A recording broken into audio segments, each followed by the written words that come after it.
18కి వచ్చేటప్పటికి మరి కొంతమంది వెళ్ళిపోయారు, కొంతమంది ఉన్నారు. 16 వచ్చేటప్పటికి నితీష్ కుమార్ లాంటి ఆయన వెళ్ళిపోయారు 2 సార్లు, మళ్ళీ వెనక్కి వచ్చాడు. చంద్రబాబు గారు 3 సార్లు వెళ్ళిపోయారు, 3 సార్లు వెనక్కి వచ్చారు. పవన్ కళ్యాణ్ కొత్తగా పెట్టి పాపం 10 ఏళ్ళైనా 2 సార్లు వెళ్ళిపోయాడు, మళ్ళీ వచ్చాడు. సో అని చెప్తా అదే విధంగా నితీష్ కుమార్ గారు చూశారు కదా, అక్కడ కాంగ్రెస్ తోనూ లాలు కొడుకుతోనూ పడలేక చంపలు వేసుకుని మళ్ళీ మా దగ్గరికి వచ్చాడు, చంపలు వేసుకుని వచ్చాడు మళ్ళీ. ఆ విధంగా ఈ మన ముఖ్యమంత్రి చేస్తాం ఎవరిని, కర్ణాటకలో జేడీఎస్ అధినేత వాడు దేవగౌడ గారి కొడుకుని మేము ముఖ్యమంత్రి చేసాం పార్ట్నర్షిప్ లో. ఆయన తిట్టుకుని తుమ్ముకుని వెళ్ళిపోయాడు, మళ్ళీ మా దగ్గరికి వచ్చాడు. ఆయన వచ్చినా మేము చేర్చుకున్న రాజకీయ కారణాలే ఉంటాయి, మీకు తెలియదు కాదు.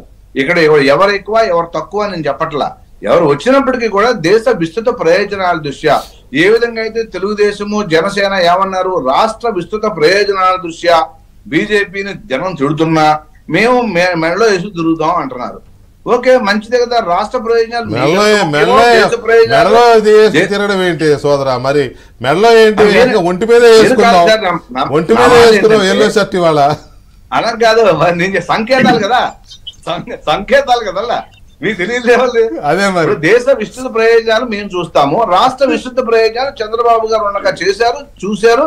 ఇప్పుడు కూడా అదే ప్రయత్నంలో ఉన్నారు చంద్రబాబు గారు కూడా. ఏమనంటే ఈ రాష్ట్రం నాశనం అయిపోయింది కాబట్టి రాష్ట్రాన్ని బాగు చేయాలి, గాడిలో పెట్టాలి, ట్రాక్ మీద పెట్టాలంటే మళ్ళీ ఒక మోడీ లాంటి మనిషి కావాలి రాష్ట్రానికి, వాళ్ళతో పొద్దు పెట్టుకుంటేనే రాష్ట్రం బాగుపడుతుందని అనుకున్నాం. మళ్ళీ పొద్దు ఆ విధంగా ముందుకు వెళ్తున్న పరిస్థితులు.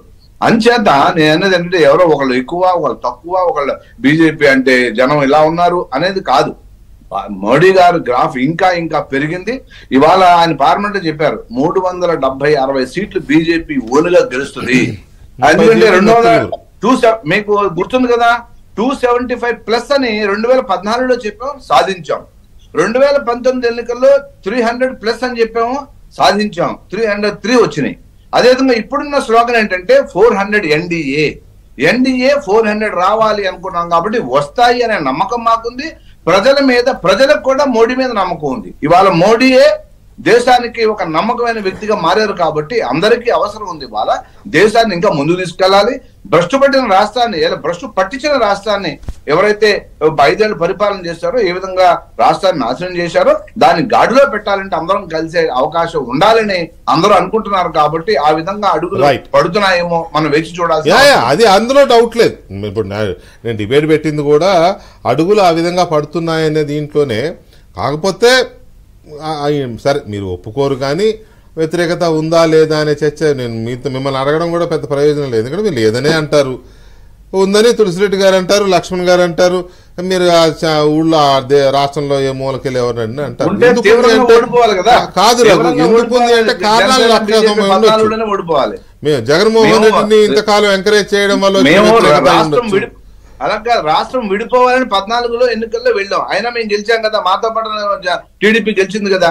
అవును, ఆ వ్యతిరేకత ఉండదండి. బీజేపీ ఉంటే వ్యతిరేకత ఉండదు, కాంగ్రెస్ ఉంటే వ్యతిరేకత, కాంగ్రెస్ ఉంటే అవినీతి, కాంగ్రెస్ ఉంటే బంధుప్రీతి, కాంగ్రెస్ ఉంటే అరాచకం, కాంగ్రెస్ ఉంటే మత కలహాలు, ఇవన్నీ కేర్ ఆఫ్ అడ్రస్ కాంగ్రెస్ కదా. అంటే వాళ్ళ మీద నమ్మకం ఉండదు. అలా వెళ్ళే 18లో చంద్రబాబు నాయుడు గారు బొక్కబారులో పడ్డారు కదా, పడిపోయారు. చూసాం కదా మనం, పాపం ఎంత తేలిందో. కాంగ్రెస్ తో వెళ్ళి తెలంగాణలో ఏ విధంగా పాపం పడ్డారు.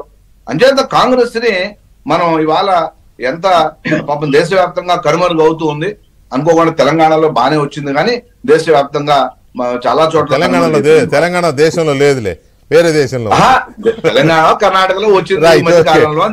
తులసిరెడ్డి ఒక్క నిమిషం, రఘు గారు ఒక్క నిమిషం ప్లీజ్. తులసిరెడ్డి గారు నమస్తే అండి. నమస్తే.